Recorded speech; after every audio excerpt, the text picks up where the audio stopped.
My name is Lauren. I'm 34 years old, and last month I lost the job I thought I'd retire from. I didn't tell anyone right away. I wanted to wait until I had a plan. 3 weeks later, I still didn't, but I showed up at my parents' house anyway with a bakery box in one hand and a grocery bag in the other. Pumpkin rolls for my mother. Green beans and boxed wine for Sunday dinner. I figured if I couldn't bring good news, at least I wouldn't come empty-handed. The Missouri air was turning crisp, and the leaves along the curb were just starting to bronze. I sat in the car a little longer than I needed to, both hands wrapped around the steering wheel, rehearsing how I might say it. I was laid off. The department restructured? It's temporary. Nothing sounded right. When I stepped inside, the smell of sage and roasted chicken wrapped around me like it always had, warm, familiar, and slightly too much. My sister's voice rang out from the dining room. There she is.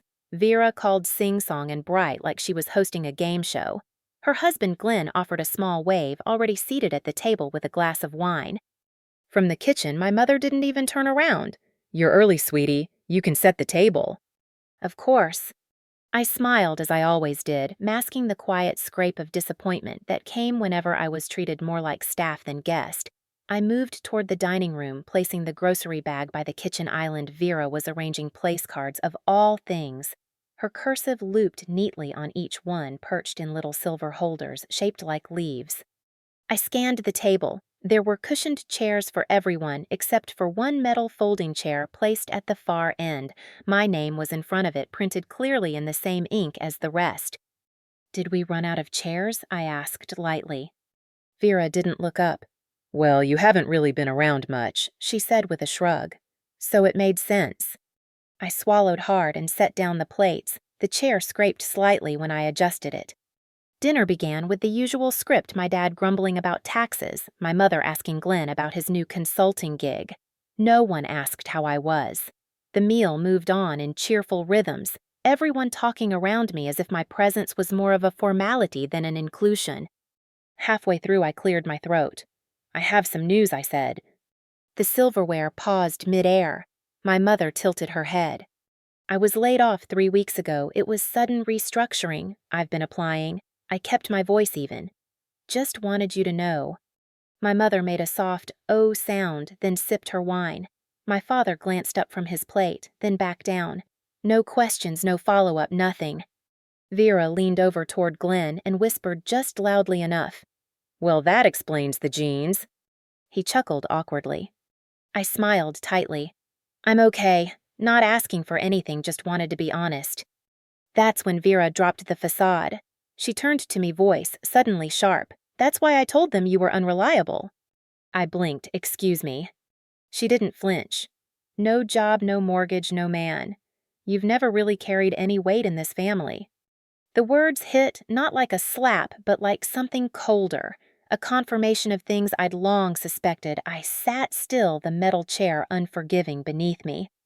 My father finally spoke. "Maybe it's time you stopped depending on us." I almost laughed. "Depending," I said, my voice steady. "I paid your property taxes last spring when the house almost went into lien." Silence. My mother set down her wineglass, eyes now on me. "We think it's best if you take some time. Get your bearings. Figure things out."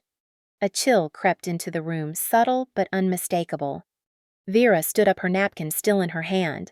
From her purse, she pulled a manila envelope and slid it across the table like a waitress delivering a check. "We packed your stuff," she said, tone light. "Your room's being converted into a meditation space, Glenn's idea." No one met my eyes. Not my mother. Not my father. Not my sister. I looked down at the metal chair. At the place card with my name, I took a breath, trying to center myself. Then I stood, the chair legs screeching against the floor. "Thanks for dinner. I said I won't stay where I'm not welcome." No one stopped me. Not a hand lifted. Not a voice called out. I walked to the door. The hardwood groaned beneath my heels. Outside, the sky was bruising with dusk. As I stepped down the porch, I noticed a U-Haul parked at the curb. Vera leaned against the railing, arms folded. "We already moved your boxes," she said, smirking. "They're in the hallway of your old place if you still have the keys." Then she turned and went inside. The streetlights buzzed overhead. I climbed into my car and just sat there, hands on the wheel, headlights off. There was nowhere to go but back to the apartment I hadn't set foot in for months. It had been mine once I thought it still was. The drive felt longer than 15 minutes. Every turn pulled me backward towards something I hadn't named yet. When I parked outside the building, I noticed the dim flicker of the hallway bulb overhead. I walked toward the entrance. My name wasn't on the mailbox anymore. Instead, it read V. Arliss. I stood still, fingers brushing the label. My stomach tightened. From behind me, a neighbor's door creaked open. Lauren Mr. Romero from 2B peeked out. I turned. "Didn't expect to see you," he said. "Your sister said she owned the place now." I nodded slowly. "Yeah, things change fast." Inside, I found the hallway dark. The apartment door was unlocked. No light inside, just silence. Boxes lined the floor, some collapsing, others half-taped. On one was written in black marker, "Useless stuff." In the corner, something caught my eye. A dented file box half buried beneath a mess of cords and takeout menus. I reached down, lifted it onto the counter, and pried open the lid. Inside, a white envelope marked Closing Unit B2. I pulled it out and opened it. And then I saw it. My name.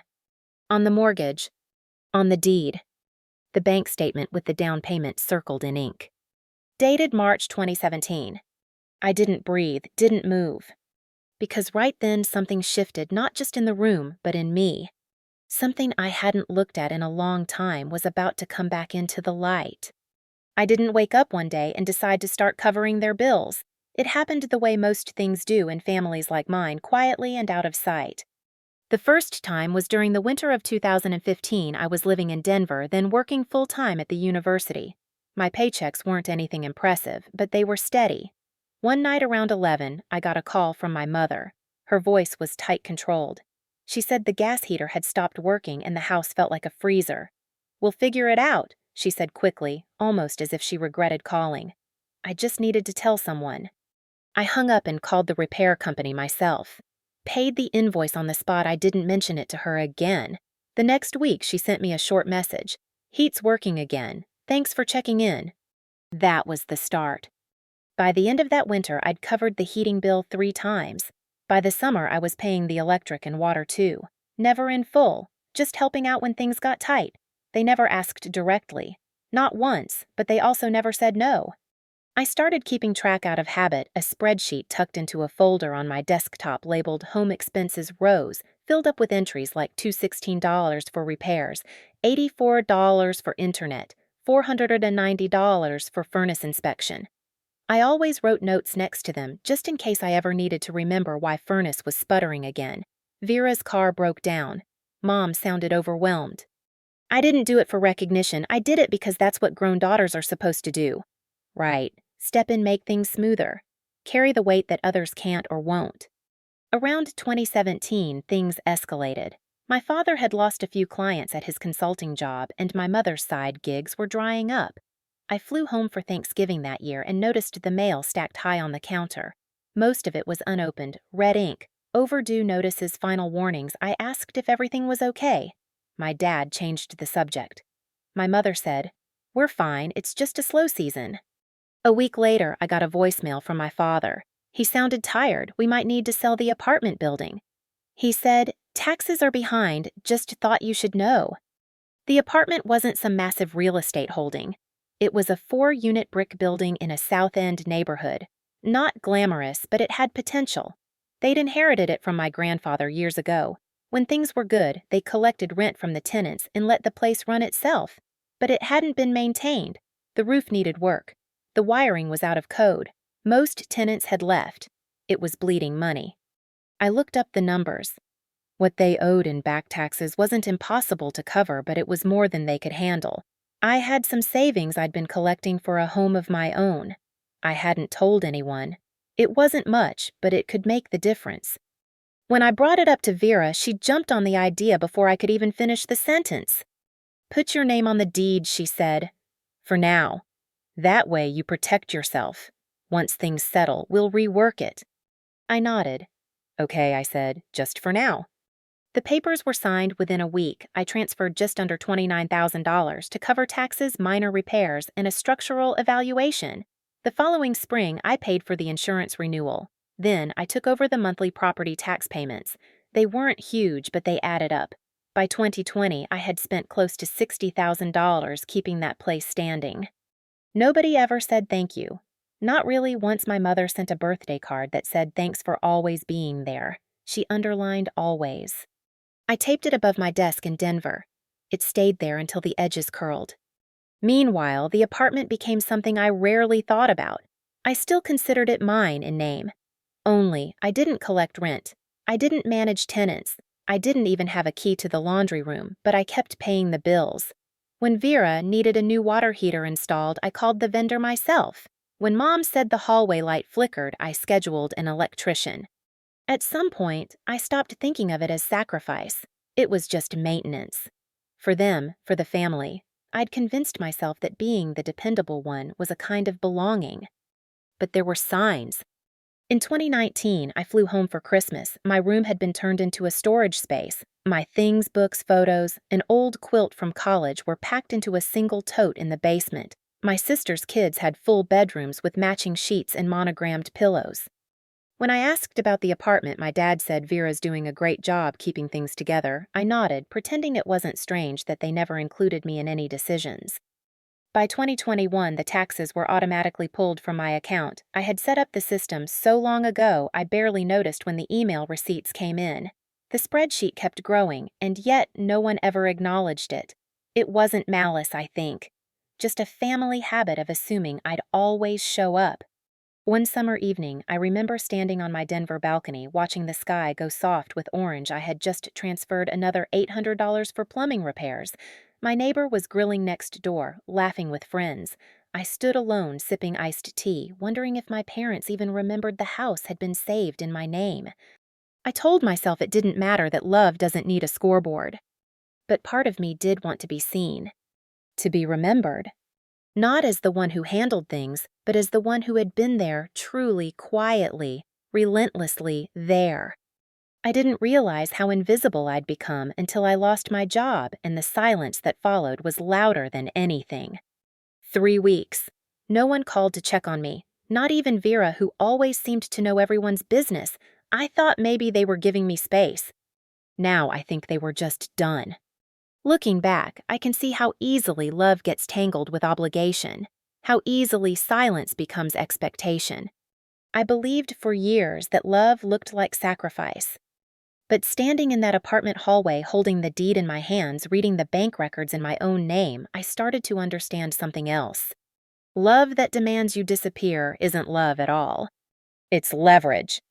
The hallway smells like dust and something faintly metallic like old radiator pipes that haven't carried heat in weeks. The flickering bulb above the stairwell still buzzes, casting uneven shadows across the cracked linoleum tiles. I used to love that sound once it meant someone was home, the building alive. Now it just reminds me of how long I've been gone. The walk from the car to the door is slower than it needs to be. I'm not stalling exactly, just trying to brace myself. I don't know what condition the apartment's in, or if Vera changed the locks like she changed everything else, but when I try the handle, it opens. No resistance, no security. There's no power inside. The air is stale and dry, carrying the smell of old furniture and a leaking trash bag someone didn't bother to remove. I pause just past the doorway, letting my eyes adjust. Boxes line the hallway, some stacked, others sagging. One is split open at the bottom, a mess of tangled cords and bent notebooks spilling out. Across the side, someone's written in thick black marker, useless stuff. My name isn't anywhere. I leave the door ajar and step further in. The carpet near the living room is stretched and wrinkled like someone dragged heavy furniture without lifting. I can still see the scuff marks on the wall from when I moved the dresser in back, when I thought this place was temporary. Just a bridge until I got something better. I turn toward the kitchen, and that's where I see it. A plain banker's box tucked behind the pantry door, half hidden behind a broken mop and an old laundry basket. It's been taped shut once, but the top has peeled back. Something about it stops me. I kneel beside it, careful not to let the rough cardboard scrape my leg. The first layer is junk takeout menus, a tangle of phone chargers, a cracked ceramic dish I'd nearly forgotten. But buried beneath that is a stack of envelopes, neat unmarked. Except for one. Unit B2, closing docs written in my own handwriting. I freeze. My fingers move before I can think. I lift the envelope gently and slide out the contents. The first sheet is crisp, folded in thirds. Mortgage agreement. Next, the title document bearing the county seal. Then, bank statements, wire transfer records. Dated March 14, 2017. I sit back on my heels. My name, not Vera's, not my parents'. Mine. I check the pages again one by one. The signatures, the amounts. Even the inspection report I paid for when the plumbing was a risk. Everything points to the same truth. I'd almost forgotten. This place was never theirs to give away. It was mine. I feel something shift in my chest. Not anger, not yet. Just the slow, creeping recognition that what I thought was a passive misunderstanding may have been something far worse. I hold the deed between my palms. The paper is thin but carries weight, the kind of weight that can make people lie. I remember the day I wired the down payment. I was in my office in Denver, the blinds half drawn, the computer. Humming, I'd called the bank 3 times to confirm every number Vera texted me after. We're so lucky you stepped in. Then she added, you're going to be part of everything. I hadn't thought much about that second line. I just wanted to help, keep them afloat, be useful. At the time, I believed usefulness was the path to love. I didn't ask to be included. I didn't even ask to be credited, but I did assume one thing, that my name would mean something, that a signature mattered. I lower the file and stand walking slowly into what used to be my bedroom. The mattress is gone. A few broken hangers lay scattered on the closet floor. The window is cracked open just enough to let in the November cold. I close it quietly. Then I flip the light switch. Nothing. I check the thermostat. It's dead. A note is taped to the refrigerator. Utilities off. Service terminated. I stare at it longer than I should. The silence in the apartment feels different now, less like emptiness, more like betrayal. It isn't just the missing furniture or the cold. It's the assumption that I would disappear and no one would notice, that I wouldn't come back, that even if I did, I wouldn't have the spine to open the drawer, lift the folder, read the print. They were wrong. I walk back into the kitchen and gather the documents, carefully folding them into my purse. As I move toward the front door, I pass the hallway again. That box useless stuff catches my eye. I open it fully this time. Inside, I find a picture frame. The glass is cracked. It's a photo from 5 years ago. Me standing beside Vera in front of the apartment building holding keys. She's smiling, I'm not. I leave the frame where it is. Outside, the wind bites at my face as I close the apartment door behind me. I lean against it for a moment, grounding myself. I thought I was invisible to them. But now I understand I wasn't invisible. I was convenient. The one who filled the gaps, the one who signed the papers, the one who never questioned the way things were divided. Until now. The parking lot is nearly empty. I slide into my car and sit still, the folder resting on the passenger seat beside me. For the first time in weeks, I don't feel small. I don't feel spiraling. I feel alert. The kind of alertness that comes when you realize the game is already in motion and you were never told the rules. I rest one hand on the folder, the other gripping the steering wheel. The paper trail always tells a story. It's time I followed mine. The next morning, I parked outside the county recorder's office just before 9 a.m., hands tight on the steering wheel. The building was smaller than I remembered, tucked between a pawn shop and a lawyer's office, with peeling gold lettering. Fluorescent lights hummed through the glass windows.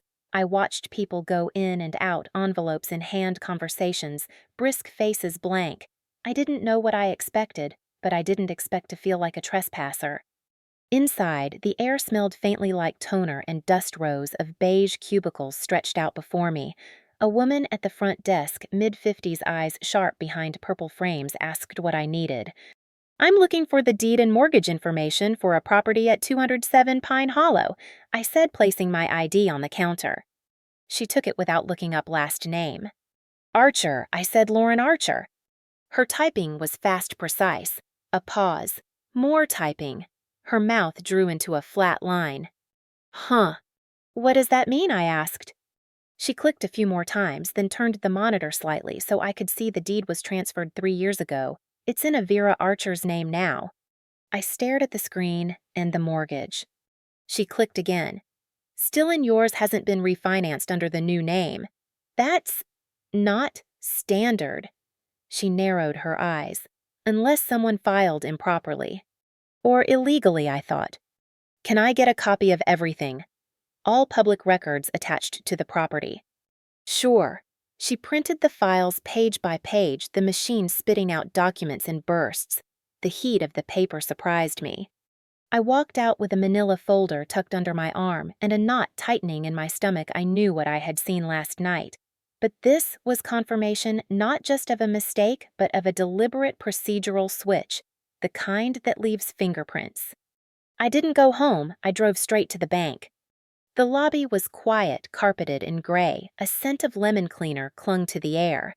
A man in a blazer with a clipped name tag. Collins came over to assist. I need to review the mortgage file for 207 Pine Hollow. I said, there's a possible issue with the signature on the refinance paperwork. He took my ID and motioned toward the chairs. Give me a few minutes.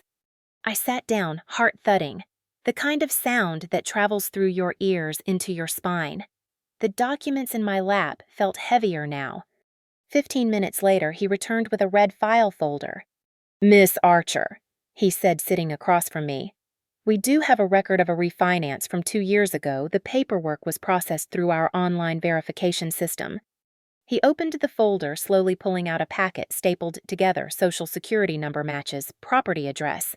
But this, he flipped to the last page. This is where we log signatures.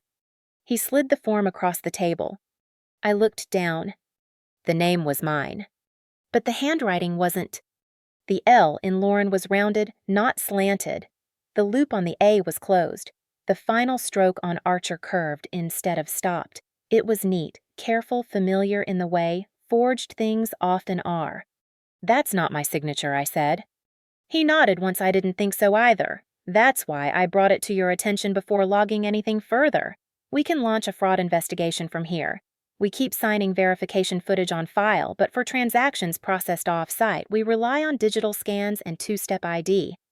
I stared at the paper. So someone scanned my name, attached my number, and submitted a document that legally binds me to the loan.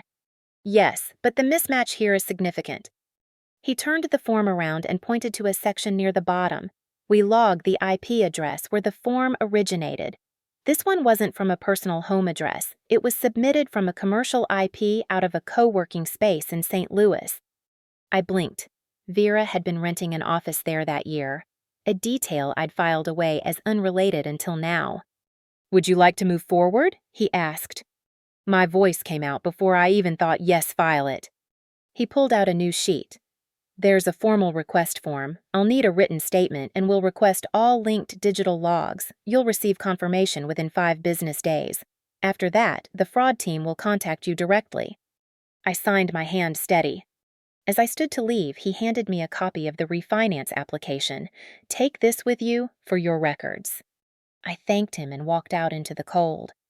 The air hit like ice against my skin, but inside I felt oddly calm, like something had clicked into place.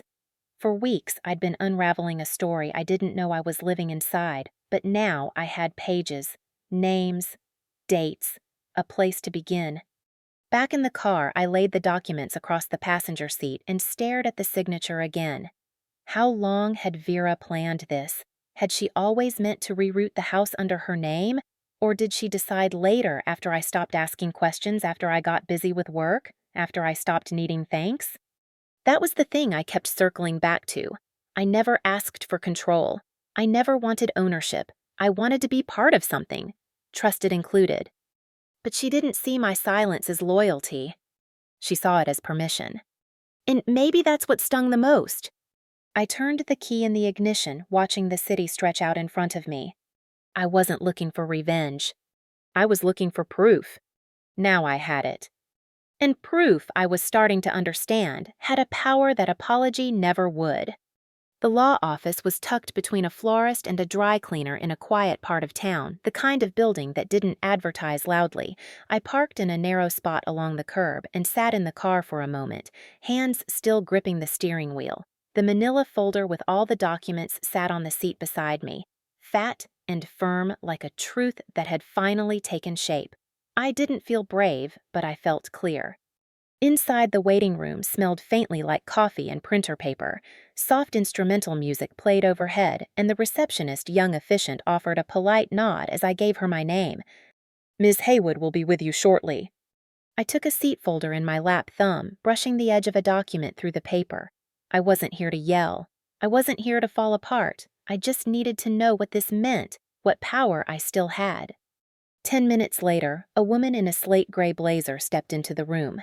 She looked to be in her early 40s, dark hair pulled back neatly, expression, calm but not cold. "Lauren Archer," she asked, and I stood. "I'm Julia Haywood," she said, offering her hand. "Let's take a look at what you've got." Her office was bright but minimal shelves lined with case binders, a single-framed landscape behind the desk. I sat across from her, the folder now on the table between us. I opened it carefully and began sliding out the documents one by one. "These are the original closing files for the apartment," I said, mortgage deed title, all under my name. But 3 years ago, my sister somehow transferred the deed without refinancing the loan. Yesterday, I found out she forged my signature on a refinance application. Julia listened closely, eyes scanning the papers without interruption. She reached for a legal pad and began to jot notes in a precise, looping script. "She's been living there?" she asked. "No," I said. "She just took it over, claimed it, told neighbors she owned it. My parents went along with it. They acted like I disappeared." She nodded slowly. "Have you had any communication about the transfer? Any paperwork, even informal, acknowledging you signed over the rights?" "None," I said, and the bank confirmed the refinance form was submitted from a location she worked at. Not from me. Julia flipped to the signature page and studied it. Then she pulled a yellow highlighter from her drawer and circled a small code near the bottom. "This," she said, tapping it gently, "is your key. That's the digital stamp that connects the form to the IP address. If it doesn't match your known addresses, we have a clear technical inconsistency coupled with handwriting analysis. It can support a fraud claim." My hands were still. I realized that for the first time in days, they weren't shaking. "What does this mean legally?" I asked. "Potentially," she said, sitting back slightly. "You're looking at identity misuse, fraudulent conveyance, and possibly damages for financial harm. If your name is still on the mortgage and she's leveraging the property without your consent, that's not just unethical, it's criminal." I exhaled slowly, not from relief, just from the weight of being heard. "I want to move forward," I said. "Then we start with a cease and desist," she replied. "A formal letter stating you are the rightful owner, disputing her claims to the deed and requesting she cease any activity connected to the property. After that, we prepare for a motion to clarify ownership and, if necessary, civil litigation." She paused, then added, "We'll keep it quiet for now. You hold the facts? No need to tip your hand until you're ready." I nodded. She handed me a sheet listing the items she needed: scanned documents, a copy of my signature from another legal form, and any digital correspondence that proved Vera knew this wasn't hers to take. "I've got emails," I said, "from her years ago, thanking me for taking care of the paperwork, asking me to pay the taxes when she couldn't handle it." "Perfect," Julia said. "Receipts tell a story, but emails tell intent." After we went through everything, she handed me a printed copy of the draft cease and desist letter, my name at the top, Vera's at the bottom. It didn't look dramatic, it looked final. I slid the documents back into the accordion folder. The sound of the cardboard scraping together was oddly satisfying. "Thank you," I said, rising to my feet. Julia stood with me. "You're doing the right thing." She said, "They counted on your silence, but silence isn't consent, it's just unrecorded pain." That line stuck with me. Outside, the sun was already dipping lower, casting long slats of light across the parking lot. I walked to my car slowly, the air cold but sharp in a way that made me feel awake. In the past, when I'd been hurt by my family, I shut down. I'd disappear into work, into errands, into fixing what they broke before they even noticed. But this wasn't about fixing anymore. It was about protecting what was already mine. Back in the driver's seat, I looked at my reflection in the rearview mirror. My eyes looked different, not softer, not harder, just more certain. My phone buzzed once on the console, another message from home. No doubt I didn't pick it up. For the first time in years, I didn't feel like I owed them an answer. I started the engine. I wasn't angry. I was ready. It starts with a call from my mother. I almost don't answer. Her name lights up on the screen while I'm sitting at the kitchen table flipping through scanned documents for Julia. I stare at it for a moment, thumb hovering over decline. Then I press accept and bring the phone to my ear. "Hi, Mom," I say flatly. "Lauren, sweetheart," she says, all warmth, her voice syrupy like she's trying to pour sugar over something sour. "I just wanted to check in. We haven't heard from you."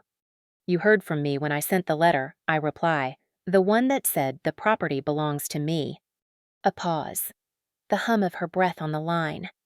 "Well," she says carefully, "Vera's been very upset. She says you've misunderstood the whole situation. We're just worried. You've been going through a lot." There it is. Not anger, not denial, concern. "I'm fine. I say I'm working with a lawyer." Of course," she rushes to say. "But you know, with everything that's happened, losing your job, the stress, you've always been sensitive, Lauren. You carry so much." I lean back in the chair. My stomach tightens. "Is there a point to this call?" I ask. She sighs. "We just think maybe it would help to speak to someone, a doctor, just to make sure you're doing okay." I don't answer.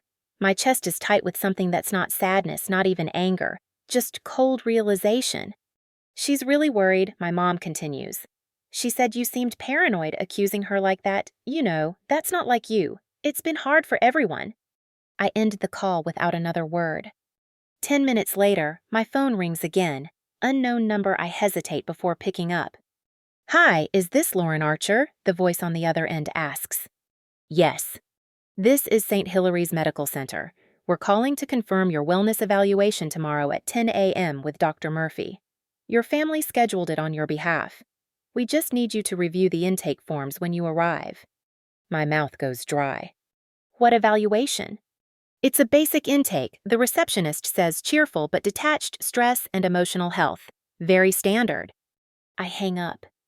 The next morning, I drive there anyway. Part of me needs to see it for myself. I don't call my lawyer. Not yet. I want to believe it's a misunderstanding. I want to believe they haven't gone this far. The hospital is bright and sterile floor polished to a false shine. I walk into the intake lobby where a woman behind the desk slides a clipboard across the counter without looking up. "Just a few standard forms," she says. I take the clipboard and skim the top page. "Patient intake for voluntary evaluation." The words feel jagged. My name is already typed in. 2 pages. Legal language couched in clinical politeness. The second page is worse. A release of information clause, emergency contact, my mother. I hold the pen but don't move. That's when I hear it. A voice low and fast from behind me. "You don't have to sign that unless you're here voluntarily." I turn slightly. A nurse in scrubs walks by, not looking at me. She doesn't stop, doesn't wait for acknowledgement, just keeps moving down the hallway. The words settle in my chest like a stone dropped in water. They ripple outward, pushing away every rationalization I've made over the past 24 hours. This isn't about concern. It's about control. I set the clipboard back on the counter. The woman behind the desk glances up, confused. "I won't be needing this," I say quietly. Without waiting for a response, I turn and walk out. Outside, the morning sun glares off the hood of my car. I slide into the driver's seat and sit still, hands resting on the steering wheel, heart pounding with a different kind of clarity. They're not just denying what they did. They're trying to erase me. Recast me. Paint me unstable so no one listens when I speak. It's not enough that Vera forged my name. It's not enough that they helped her cover it. Now, when I refuse to back down, I'm the problem. I'm the emotional one, the unwell one, the unpredictable daughter who needs to be handled. I open my phone and scroll to Julia's number. When she answers, I don't greet her. They're not just denying what they did, I say. They're trying to erase me. I didn't plan on posting the video, at least not at first. I'd filmed it twice already and deleted both versions. The first was too emotional. My voice cracked halfway through and I didn't want pity. The second felt flat, like I was reciting from memory instead of speaking from truth. On the third try, I set my phone on the cookbook stand by the kitchen window, clipped a desk lamp to a chair for lighting, and hit record. I spoke slowly without anger, just facts. My name is Lauren Archer. I'm 34. A few months ago, I lost my job, and not long after that, I lost the home I thought I still owned. No music, no dramatics, just my voice and the sound of distant traffic through the window. For years, I paid for the property taxes on my parents' old building. I covered the mortgage, I kept the records. The title was transferred to my sister's name without my consent. The loan, however, remained under mine. This video is not about destroying anyone, it's about documenting what happened. I held up the original deed my name in bold dated 2017. I flipped to the bank statement showing the down payment highlighted in yellow. I showed emails from Vera. Can you just handle the boring stuff and I can't do the paperwork, but you're good at that. Then I shared the refinance documents one screen overlaying the other, my forged signature next to my real one. The contrast was unmistakable. Finally, I pulled up the voicemail transcript from the hospital, a scheduled wellness check I never asked for. The moment I started asking questions, I said quietly they didn't try to refute me. They tried to redefine me. They called me unstable, dramatic, difficult. What I've learned is that when you stop being useful to some people, they stop pretending to care. I ended the video with a single sentence in black text on a white screen. When silence protects the lie, truth becomes the loudest thing in the room. I uploaded it at 10:14 p.m. By midnight, it had 423 views. By 6 a.m., it had 7,000. I turned off all notifications and left my phone face down on the table. It was never meant to go viral, I just wanted it to be seen. To exist, to sit somewhere in the public record untouched by their edits, unspun by their narrative. But by mid-afternoon, my inbox was flooded. Some were strangers. Some were names I hadn't seen since college. Most said the same thing, I believe you. One message came from a woman named Marlene. You don't know me, but I used to work with your sister. I saw what she did to you. She used to brag about getting people to sign things without reading them. I still have copies of emails. Let me know if you want them. Another came from someone who said they'd worked at the mortgage office where Vera submitted the forged documents they offered to forward internal logs anonymously. I passed everything to Julia. And then came the stories, dozens, eventually hundreds. People who'd been erased from wills, cut out of family businesses, accused of being unstable the moment they asked to be treated with fairness. One woman wrote my brother told everyone I was mentally unwell because I wouldn't co-sign his loan. He said I was paranoid. I lost my whole family because I said no. Watching you speak calmly while holding the receipts that broke me in the best way. Another, I kept everything too. Emails, receipts. They said I was bitter. Now I know I was just prepared. The comments on the video flooded in faster than I could keep up. Some were angry on my behalf, others simply grateful. But one stopped me cold. It came from a woman named Denise. No last name, just a profile picture of a mountain range and a comment under the video, simple and quiet. You are what strength looks like after betrayal. I read it again. You are what strength looks like after betrayal. I sat at the table, the light from the window sliding across the floor, warming the edge of the phone stand. The house was silent, no buzzing, no background calls, just me, and the echo of a truth I'd never dared to believe until now. It didn't feel like revenge. It felt like a mirror finally cleaned. People weren't watching 'cause they loved drama. They were watching 'cause they recognized the shape of what I'd endured, the quiet humiliation, the erasure, the loneliness of being the one who always carried things and then got discarded when I finally said I couldn't anymore. I scrolled back up to my own face in the video. Not angry, not loud, just steady. I didn't win anything, not in the way Vera or my parents would understand, but I reclaimed something, not a house, not even my reputation.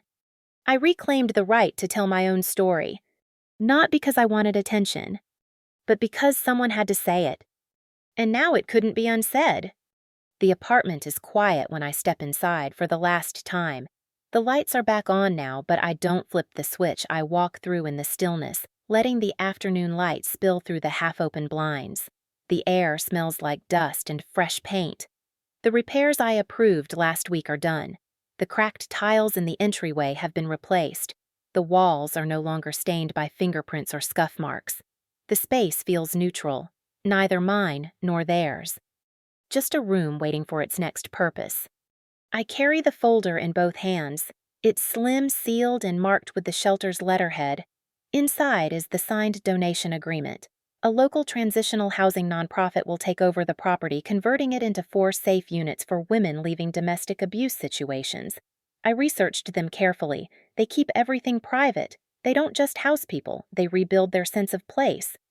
I walk into the kitchen, place the folder on the counter, and smooth it flat with my palm. A part of me wishes someone would come by to argue, to beg, to throw guilt across the room like confetti. But the door stays closed. That silence feels different now. Not hollow, just complete. I move through the apartment one last time. There's no trace of Vera here. No trace of me either. Just clean rooms and quiet corners. I don't need to say goodbye out loud. It isn't that kind of ending. I close the door behind me gently and don't look back. At home, the garden is blooming more than it should for this time of year. The wisteria has curled up over the edge of the porch rail, delicate purple blossoms opening early. The air is sharp but soft, the sun falling behind the trees, like it knows how to exit quietly. My new place is smaller. It doesn't have polished granite countertops or high ceilings, but it has light. Real light and silence. I chose not silence I was forced into. There's a small patch of soil beside the walkway where I've started planting herbs. Rosemary, thyme, basil. It smells like a beginning. I bring in the last of the boxes from the car.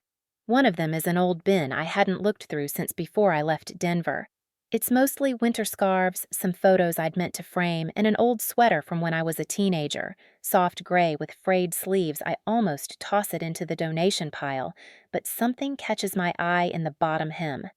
Tucked inside, tied loosely to a thread, is the silver pendant my mother gave me when I turned 11. A tiny heart dulled over the years on a fragile chain. I'd worn it every day until Vera called it childish, and I quietly stuffed it away.